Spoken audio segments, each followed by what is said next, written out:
Leveling the Playing Field with the Debt Collectors.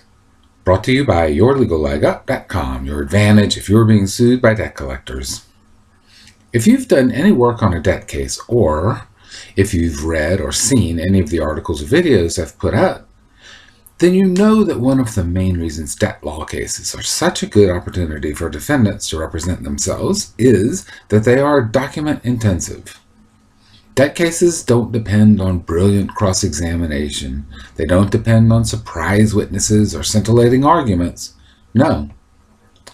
Unless you just admit everything, most debt litigation is determined by whether the debt collector has any documentary evidence, and whether what they do have is allowed into evidence by the court.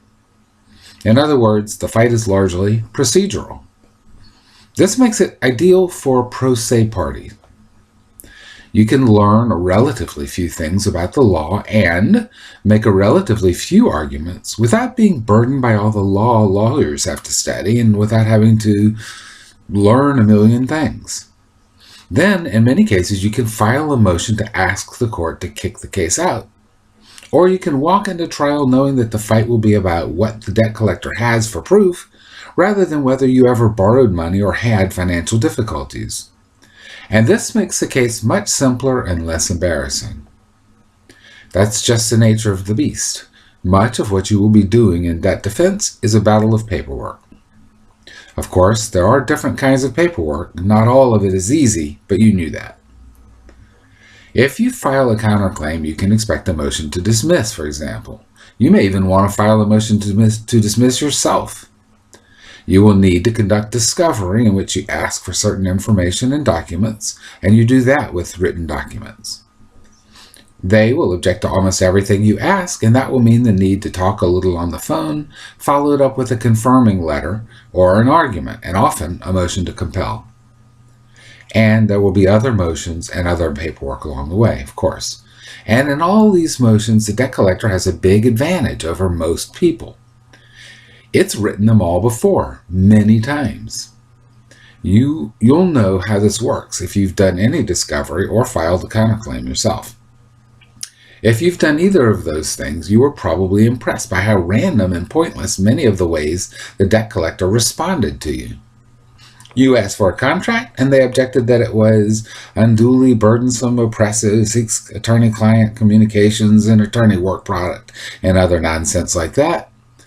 You asked them if they had anything with your signature, and they said the same thing. Or you counterclaimed on any basis, and they said you waived it, you admitted it, you wanted it, you were too late with it, you were wrong to do it, etc., etc.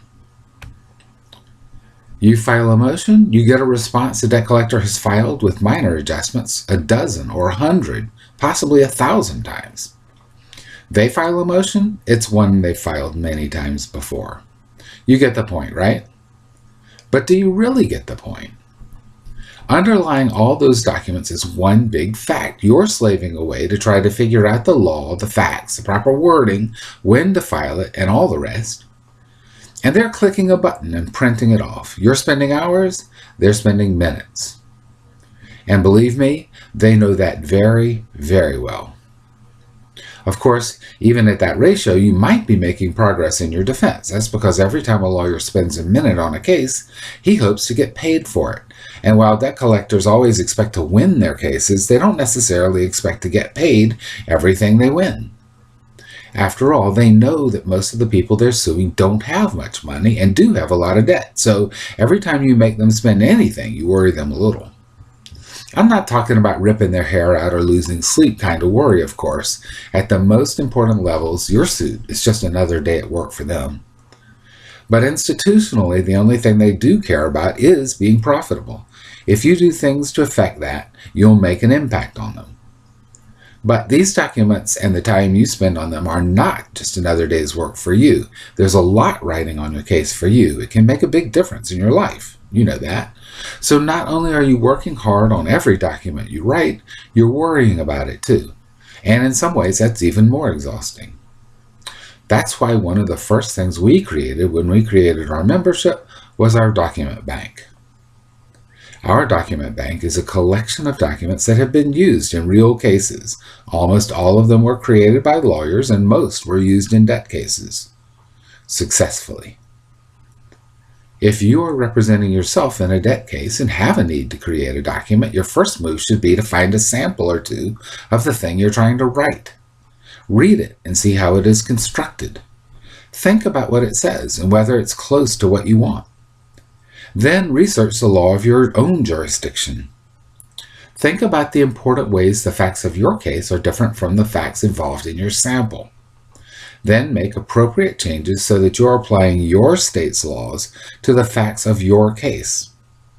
That all takes some thought and work. But if you start with a good sample, you're starting with a big advantage. If you would like to take advantage of our document bank, you should join us. That's one of the many things you'll find that take some of the work and worry out of the case for you and give you a better chance to win. You can find out about it below. Helping people protect their rights is what we do. Protect what's yours and don't let the debt collectors rip you off.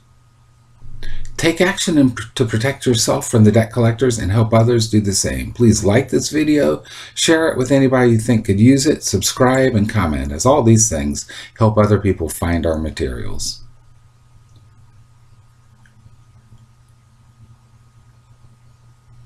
YourLegalLegUp.com